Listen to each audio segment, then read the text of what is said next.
Hello everyone, welcome everybody to our YouTube channel. On this video, I shall discuss with you another requirement update regarding on IOCL यानी Indian oil corporation limited. आप screen में देख सकते हो, आपके सामने में एक IOCL यानी इंडियन ऑयल का रिक्वायरमेंट मेनली अप्रेंटिसशिप रिक्वायरमेंट का नोटिफिकेशन ओपन कर रखा है। तो डिटेली बताऊंगा कौन कौन एलिजिबल है, सारे फ्रेशर अप्लाई कर सकते हो, कौन कौन ट्रेड या एजुकेशन क्वालिफिकेशन क्या होना चाहिए, सारी चीज़ बताऊंगा। तो कृपया वीडियो के आखिर तक बने रहिए। फर्स्ट ऑफ ऑल अपना स्क्रीन में देख सकते हो, सबसे ऊपर इंडियन ऑयल कॉर्पोरेशन जो कि उसका पाइपलाइन डिवीजन है। ध्यान रखिए, उसका IOCL का तीनों डिवीजन होता है, एक तो मार्केटिंग डिवीजन, एक रिफाइनरी डिवीजन और एक पाइपलाइन डिवीजन होता है। पिछले 2-3 वीडियो में मैंने आपको बताया था उसका जो मार्केटिंग डिवीजन था, नॉर्दर्न, सदर्न, ईस्टर्न, वेस्टर्न सारे के सारे रीजन के लिए अप्रेंटिस रिक्वायरमेंट आउट हुआ था, जिसका लास्ट डेट लगभग 14 फरवरी था लास्ट डेट। तो लेकिन उसके बाद उन्होंने पाइपलाइन डिवीजन के लिए नोटिफिकेशन आउट किया है, जिसका डेट देख सकते हो और यहाँ पे एडवर्टाइज नंबर देख लीजिए। सब्जेक्ट क्या है, engagement of apprenticeship under apprentice act 1961 in pipeline division of Indian oil corporation limited. आपको मालूम होगा IOCL के भारत में कंपनी सेंट्रल POC है। सो इसमें अप्रेंटिस करना, अप्रेंटिस का मतलब 1 साल का ट्रेनिंग पीरियड होता है। आप थोड़ी मालूम होगा, आपको मालूम नहीं तो अप्रेंटिस आप नेट पर या यूट्यूब पर सर्च करते हो अप्रेंटिस का मीनिंग क्या है, आपको आंसर मिल जाएगा। अप्रेंटिस का मतलब 1 साल का ट्रेनिंग पीरियड होता है। उसके बाद आपको एक एक्सपीरियंस सर्टिफिकेट कंपनी की तरफ से प्रोवाइड किया जाता है और उसके बाद आपकी जो भी परमानेंट रिक्वायरमेंट आता है कहीं पर भी IOCL या कहीं भी दूसरी कंपनी या दूसरी PSU सेक्टर में, उनके लिए आपको बहुत काफ़ी फ़ायदेमंद होगा। ठीक है, यहाँ पे देख लीजिए, यहाँ पे लिखा है तो IOCL पाइपलाइन डिवीजन, जिसका लगभग सारी के सारी स्टेट दिखाऊंगा। 5 रीजन होता है, ईस्टर्न रीजन, वेस्टर्न रीजन, ऐसे 5 रीजन होता है। कुल मिलाकर यहाँ पे 457 वैकेंसी आउट हुआ है। देख लीजिए, पहला जो रीजन ईस्टर्न रीजन में जो भी स्टेट आता है उनके लिए आपने पहले तो आप स्टेट देख लीजिए, उसके बाद आपने ट्रेड कोड या पोस्ट कोड कह सकते हो उसको देख लीजिए। उसके बाद कौन कौन ट्रेड अप्लाई कर सकते हो, mechanical, electrical, telecommunication, assistant human resource, accountant, data entry. ठीक है, जो भी मैकेनिकल, इलेक्ट्रिकल, टेलीकम्युनिकेशन होता है उनके लिए थोड़ी डिप्लोमा क्वालिफिकेशन चाहिए, लेकिन जो असिस्टेंट ह्यूमन रिसोर्स होते हैं उनके लिए ग्रेजुएशन चाहिए। अकाउंटेंट के लिए ग्रेजुएशन और डाटा एंट्री के लिए आपको सिर्फ से +2 चाहिए। क्वालिफिकेशन आगे दिखाऊंगा मैं। सिर्फ आपने स्टेट देख लीजिए, पोस्ट कोड देख लीजिए और कितने पोस्ट उन पोस्ट कोड से निकल कर आए हैं उनको आप अभी मार्क करिए। ठीक है, पहला जो स्टेट है वेस्ट बंगाल के लिए आपका पोस्ट कोड देख लीजिए।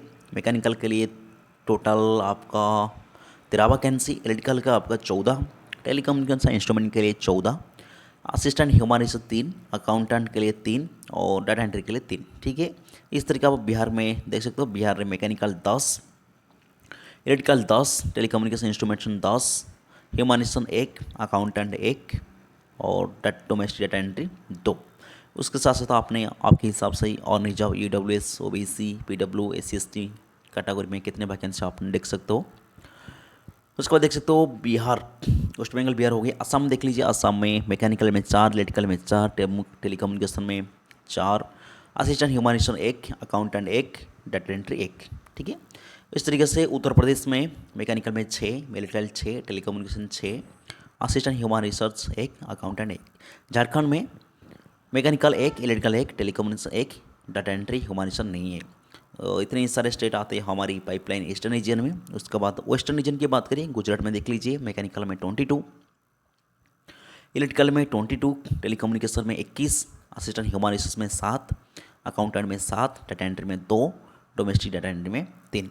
उसके बाद राजस्थान देख लीजिए, mechanical 12, electrical 12, telecommunication 12, assistant human resource 3, accountant 2, data entry 2।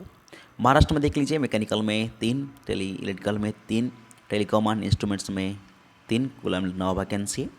और अपने उस तरफ सबसे नीचे आप देख लीजिए कितने वैकेंसी ईस्टर्न रीजन में, कितने वैकेंसी वेस्टर्न रीजन में, कितने वैकेंसी नॉर्दर्न रीजन में। नॉर्दर्न में हमने हरियाणा, पंजाब, दिल्ली स्टेट आते हैं। आपके हिसाब से आप अपने वैकेंसी टेबल एक बार वीडियो के पॉज करके नोट कर लीजिए। पहले बात आप देख लीजिए आपने कौन सी स्टेट से बिलोंग करते हो, आपका ट्रेड कोड क्या है और आपने क्वालिफिकेशन आपका क्या है, उस हिसाब से आप अप्लाई कर पाओगे। तो उसी हिसाब टेबल को अच्छे से देख ले। हरियाणा में टोटल टोटल कितने वैकेंसी, पंजाब में टोटल कितने वैकेंसी, दिल्ली में टोटल कितने वैकेंसी, उत्तर प्रदेश कितने वैकेंसी, कुल मिलाकर नॉर्दर्न रीजन में 119 वैकेंसी है। उसके बाद सदर्न रीजन जिसमें तमिलनाडु कर्नाटका स्टेट आता है, उनमें भी 35 वैकेंसी टोटल है, अच्छा से देख लीजिए। उसके बाद साउथ ईस्टर्न, हमारे साउथ ईस्टर्न जिसमें उड़ीसा और छत्तीसगढ़ झारखंड स्टेट आता है, उनके लिए कितने वैकेंसी है, 45। कुल मिलाकर 457 वैकेंसी आपको देखने को मिलेगा। उसके बाद सबसे इंपॉर्टेंट बात क्वालिफिकेशन क्या है, उनकी तरफ बढ़ते हैं। ठीक है, पीडब्ल्यू जो भी वैकेंसी रिजर्वेशन है उनके लिए कौन कौन पीडब्ल्यू में एलिजिबल हो, उनके एक कैटेगरी आपको दे रखा है, उनको आप पढ़ सकते हो। उसके बाद क्वालिफिकेशन टेबल, सबसे बड़ी बात है क्वालिफिकेशन आपकी क्या होना चाहिए। देख लीजिए, जो भी टेक्नीशियन अप्रेंटिस मैकेनिकल के लिए आपको 3 ईयर डिग्री या ITI admin in second year diploma course, full time diploma in any of the following, mechanical engineering, automobile engineering आपने डिप्लोमा कर रखा तो आपने diploma technical apprentice mechanical eligible हो। उस इस तरह टेक्नीशियन अप्रेंटिस इलेक्ट्रिकल के लिए आपके पास 3 ईयर का डिप्लोमा इन इलेक्ट्रिकल होना चाहिए, इलेक्ट्रिकल इंजीनियरिंग या इलेक्ट्रिकल इलेक्ट्रॉनिक में होना चाहिए। उस तरह टेक्निकल अप्रेंटिस टेलीकम्युनिकेशन में आपका देख लीजिए कितने डिसिप्लिन है। उसके बाद सीरियल नंबर 4 में देखिए ट्रेड अप्रेंटिस असिस्टेंट ह्यूमनिस्ट के लिए आपके पास full time bachelor degree graduation, किसी भी ट्रेड आपने ग्रेजुएशन कर रखे हो, BTech BSc BCom ग्रेजुएशन कर रखे हो तो आपने एलिजिबल हो। इस जगह ट्रेड अप्रेंटिस अकाउंटेंट के लिए आपने ग्रेजुएशन इन कॉमर्स कर रखे हो तो स्पेशली आपने अकाउंटेंट के एलिजिबल हो। इस तरह का डाटा एंट्री के लिए आपने मिनिमम 12th पास, आपके पास मिनिमम 12th पास है तो आप डाटा एंट्री के लिए एलिजिबल हो। इस तरह अपने पास domestic data entry skill holder के लिए 12th पास साथ साथ आपके एक एक्सपीरियंस सर्टिफिकेट यहाँ पे कुछ आपने कहीं पर पहले डाटा एंट्री का काम कर रखा तो आप एलिजिबल हो।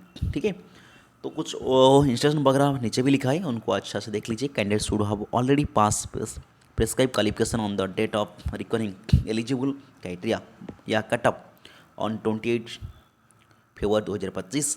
आपका जो एज मिनिमम आपका एज 18 साल होना चाहिए, मैक्सिमम 26 साल होना चाहिए। आपका जो ड्यूरेशन ऑफ ट्रेनिंग या अप्रेंटिस रहने वाली है वो 1 साल रहने वाली है, 12 महीने। स्टाइपेंड कितने मिलेगा, अच्छा का स्टाइपेंड होता है IUCL का, तो स्टाइपेंड की बात अभी भूल जाइए। और कुछ कंसेशन रिलेशन वगैरह है, SC ST OBC वगैरह एज रिलेशन ले सकते हो, आपका एज ओवर एज हो गई। सिलेक्शन मेथोडोलॉजी बात करें, यहाँ पे कोई भी इस बार भी आपका एग्जाम नहीं होने वाली है, सिर्फ और सिर्फ panel cum merit list of all candidate who have applied against the post. इस बार भी उन्होंने डिले की वजह से कोई भी रिटन टेस्ट कंडक्ट नहीं करेंगे, लेकिन पिछले साल या उससे पिछले साल जो भी रिक्वायरमेंट अप्रेंटिस का आता है उनके लिए उन्होंने रिटन टेस्ट कंडक्ट कराया था, लेकिन इस साल डिले की वजह से आपका कोई एग्जाम नहीं होने वाले, सिर्फ और सिर्फ आपका क्वालिफिकेशन मेरिट के बेसिस पे सिलेक्शन रहने वाली है। ठीक है, उसके बाद और भी कुछ इंप्रेशन वगैरह है, बाकी आप अधिक इन्फॉर्मेशन जानकारी के लिए आप उसी वेबसाइट की विजिट कर सकते हो www.pipeline.indianoilpipeline.in। कैसे अप्लाई करना है, आपको कहीं पर भी जाना जरूरत नहीं, IUCL का वेबसाइट पर आप नोटिफिकेशन मिल जाएगा, या आपने टेलीग्राम मेरा ज्वाइन कर लीजिए, वहाँ पर भी आपको नोटिफिकेशन मिल जाएगा। टेलीग्राम का लिंक मैं डिस्क्रिप्शन दे दूंगा। लेकिन आपको अप्लाई कैसे करना है, आप लोग अप्लाई करने 3 आपको वेबसाइट जाना जरूरी है। जितने भी candidate trade apprentice data entry के लिए अप्लाई करना चाहते हो वो पहले www.apprenticeindia.gov उस वेबसाइट विजिट करिए, एक आपका ID क्रिएट करें और उसके बाद लॉगिन करके वही अप्रेंटिसशिप पोर्टल पर अप्लाई कर सकते हो। एक ऑप्शन अप्रेंटिस का मिल जाएगा, उसके नीचे IUCL पाइपलाइन का लेटेस्ट रिक्वायरमेंट अप्रेंटिस का भी जो आ रहा है वो ऑप्शन मिल जाएगा, आप वहीं पर अप्लाई कर पाओगे। ठीक है, उसके बाद जो भी technical apprentice mechanical electrical telecommunication बंदा है उनके लिए nurse portal www.narseducation.gov.in student registration पर जाएंगे, एक ID क्रिएट करेंगे, उसके बाद वो अप्लाई कर पाएंगे वहीं पर।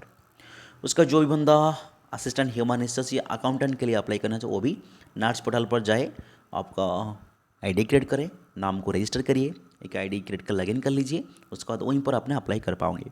अप्लाई के टाइम आपको एक उनका ये टेबल का ज़रूरत होगा, उसको ध्यान दीजिए कौन सी रीजन के लिए आपका एस्टेब्लिश ID क्या रहने वाली है और पासवर्ड, हाँ नाट्स के लिए क्या ID रहने वाली है, नाप्स के लिए क्या ID रहने वाली है, वो सब लिख दिया है, उनको आप ज़रा नोट कर लीजिए।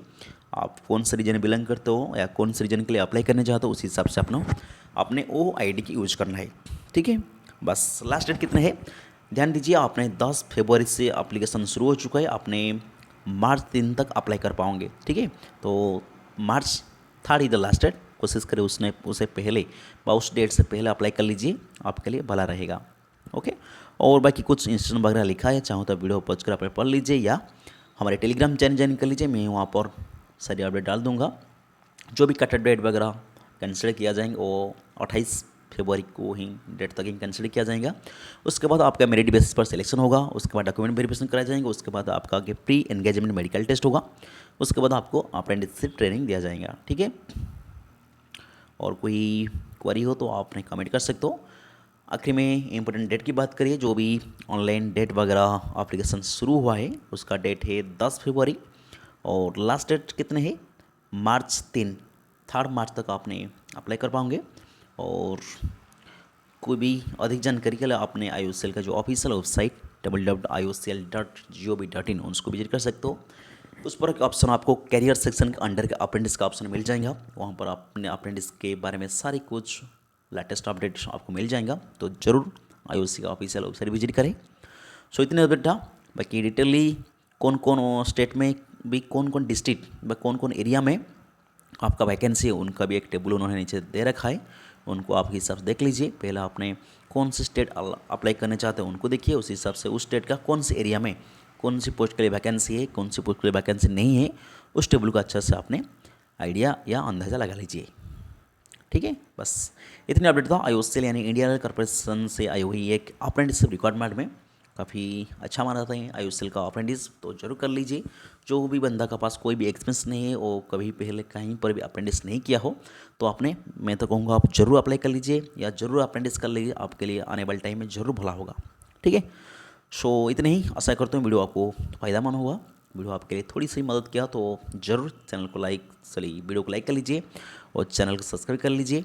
और आप पहले कभी अप्रेंटिस कर चुके हो या आप अभी जॉब कर रहे हो तो ज़रूर वीडियो को शेयर कर दीजिए। आप छोटा भाई हो बहन या आप दोस्त सर्कल कहीं पे भी कोई भी बंदा है जो जिसके पास एक्सपीरियंस नहीं है उनके पास ज़रूर वीडियो पहुंचा दीजिए। सो थैंक यू, इतनी अपडेट फिर मिलती है कोई अगली अपडेट में, तब तक रहता हूँ। जय हिंद, जय Bharat, thank you for watching.